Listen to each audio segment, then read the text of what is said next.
for one, if we're with the man, how can we come to your court date if he ain't coming?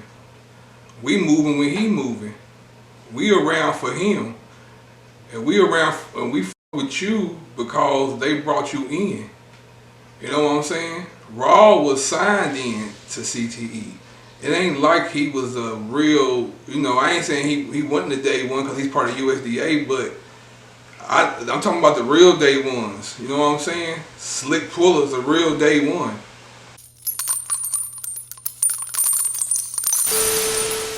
You're not the only person who was connected to CTE who's come out and shared their story.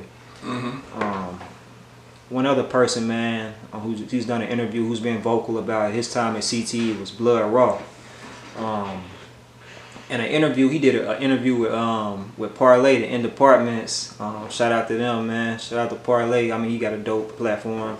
During this interview with Parlay, man, he talked about his time with Jeezy, how they linked up, how he got down with CTE, on until when it went south, when he got into like legal trouble, federal indictments, you know what I'm saying? Putting that album out, a clean version wasn't provided and put in stores, and how people packed this stuff up when y'all was living together and wasn't really there for him, man. He even broke down and he got emotional. I don't want to say broke down, but he started crying in the interview as well, or shed some tears. Like, I know you mentioned like in the last interview that y'all lived together and all of that, and you shared some stuff about Blood Raw, but like, what was your relationship with Blood Raw? And if you're familiar with the interview and what he talked about, your take on everything, bro. Well, my relationship with Blood Raw is my relationship with everybody in the crew, I think. You feel me? Because once again, we all did live together. We all did travel together. The most thing, we all live together. You feel me? It's not that many. You can't name me one crew. I don't know one crew. This is what I be like. The shit that we went through was deeper than rap. Because once again, you name one crew out there that stayed with their boss. Talking about literally stayed with their boss. Like at the height of Jeezy's career where he was at. You know what I'm talking about? Like, we all lived together physically. Like every morning waking up, going to sleep together. We was together for real all day. It wasn't none of that, it's the crew house and Jeezy's going home or Kink's going home. It was like, nah, they lived there too. So we was really like a family. So that's how I feel about everybody that was in the house. That if we was in Thug Mansion together, I look at you as we was family. We was brothers, cousins or something, because we literally was together every day. It wasn't this nigga going here or this nigga going over here. We meet up when we call. Nah, everybody was together. You know what I'm saying? Rest in peace Pookie Loc, rest in peace King. You know what I'm saying? So that's how I feel about it. But as far as Blood Raw, like, I seen the interview. To me, I look at it as, when it's certain people, when you get mad, you get emotional. You know what I'm saying? It's not really that you're emotional. It's really your anger coming out because you're really pissed off about the shit. So when I seen the interview, to me it wasn't like, oh, he got emotional, he started crying. Nah, that nigga really mad.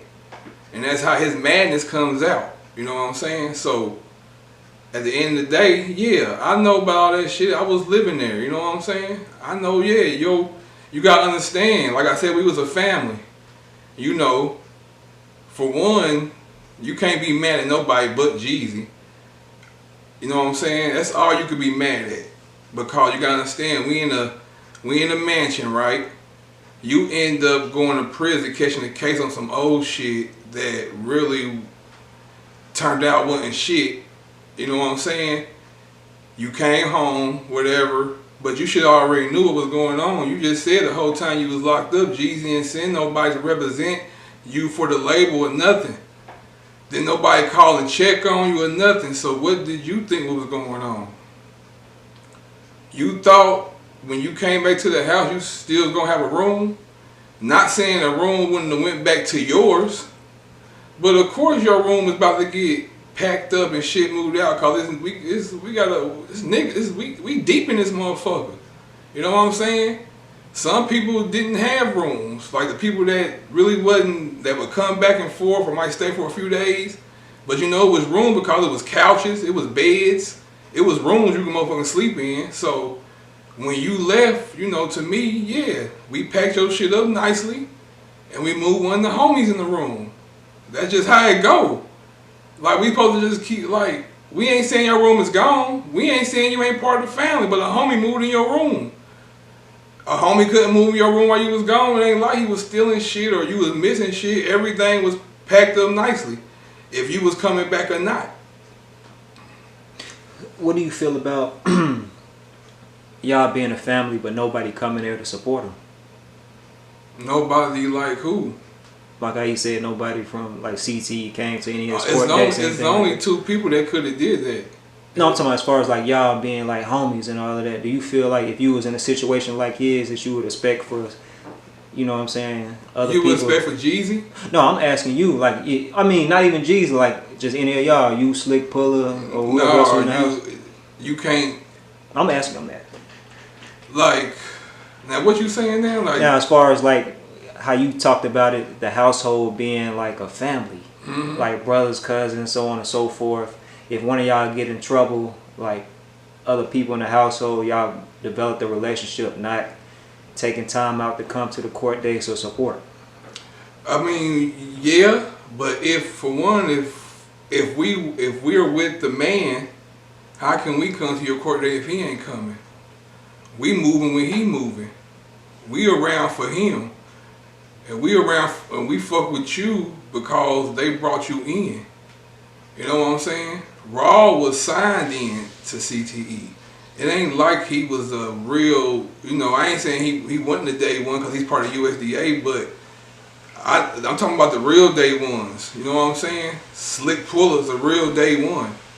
You know what I'm saying? Slick Pulla was there before TM 101. Slick Pulla was there before Trap or Die.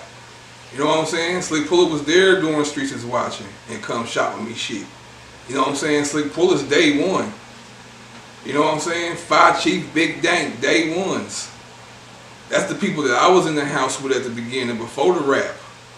You know what I'm saying? Making Crew been day one. Blood Raw got signed as the artist to the crew.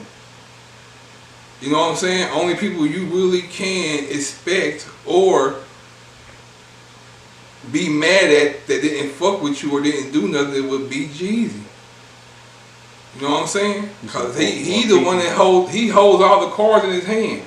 He's the one that say, hey, all right, we ain't going here, we're going to Blood Raw court date. Or telling the crew, I'm about to go to Blood Raw court date, represent for him. You know, if the boss do that, we doing that. You know what I'm saying? But at the same time, it was niggas that was answering his phone calls if he called, the homies. We don't control Jeezy phone. You know what I'm saying? If anybody got it the worst from being locked up and shit, I'm just gonna be honest with Slick Pulla.